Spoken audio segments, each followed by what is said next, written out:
What's going on, everyone? Chris here with Clutter Reduction Junk Removal. We just pulled up to a house that was referred to us by a realtor. We are picking up a bulkier looking love seat. He took a very wide, far away picture, but it looks like a love seat when you zoom in.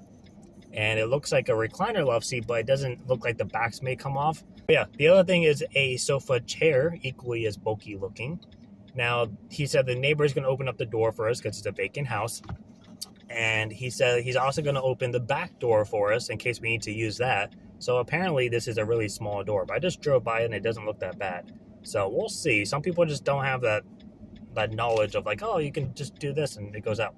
So we are going to see what we have in store for us. It sounds like it's likely going to be a four-wheeler situation, probably putting it on the nose of it and angling it out. Or another alternative, if you have a really bulky wide couch that doesn't fit through a door no matter which way you turn it, is if the couch is shorter than the door is when you stand it up, then you can put the back cushions of the couch towards the door frame and have it kind of hooked on the inside opposite of where the door swings in, and you can basically just feed it through the door like a right angle, like you're making a right turn with the trailer. So if that's the case, I'll show it to you. You can either put it on a four-wheeler and do that, or you can just leave it on the ground and drag it. It really just depends on how much height you have or how much of a lean the couch is, depending on the arms. So we'll see what happens. It's either going to be that, we're going to stick on the four-wheeler and do a little diamond shape like I talked about last time. Or if it's not that bad and they just think it's a big couch, we'll just take it out on the hand truck. Who knows? But I will show you in just a moment.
All right, so I did a recliner video a while back, and so many people commented, and they're like, why don't you just take it apart, Kirsch? Why don't you just do that? And I'm like, because it takes time, and I don't like to spend a lot of time on these jobs. So in this situation, because the door is a little narrow, we're going to take it apart.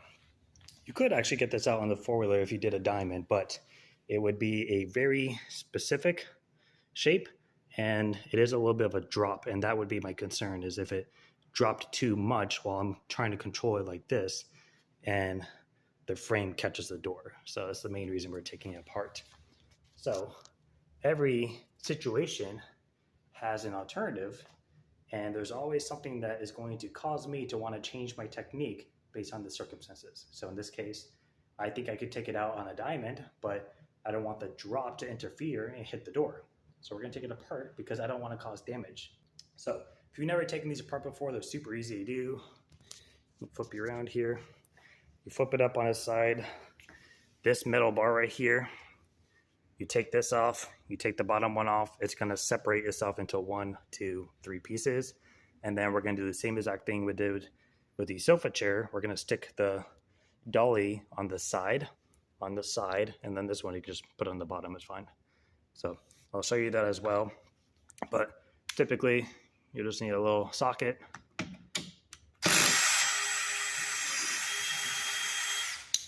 And then you're going to do that for all these big guys. So this one has 10 total, and it'll just pop off. So I'll show you what that looks like.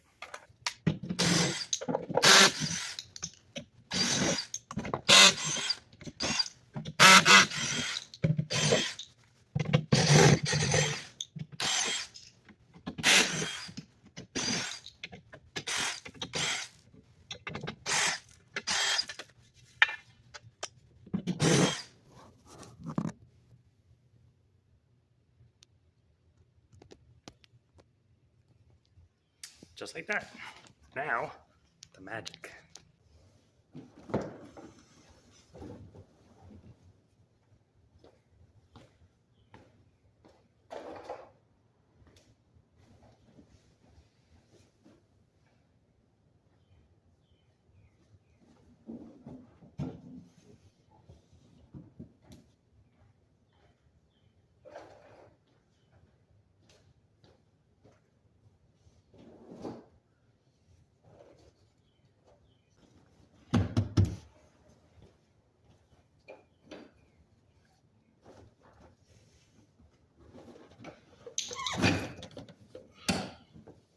Now when we get to the door, I'm gonna go out with this side first and basically just angle it right through. And that's it. Now if you guys watch here, you can start to see I start to angle it before I even get to the door. I'm gonna hook the cushions out first, get the dolly over the weather strip, always protect the door and just feed it right out. It's super simple. Super easy. And then the other couch, because I had the dolly on the other side, I just went out the opposite way. So I had the motor side go out first, and I hooked it around this way. And the only thing you do is, every time you do that, no matter what side is facing the door, always have your hand or your arm between the piece and the door. Because it's one thing to get a little cut or a little bruise. It's another thing to scratch the shit out of the door, though, and have to pay for that. So always have your hand between the pieces. You might get a couple crushed fingers every now and then, but I promise you, you're going to want to rather do that than scrape a door.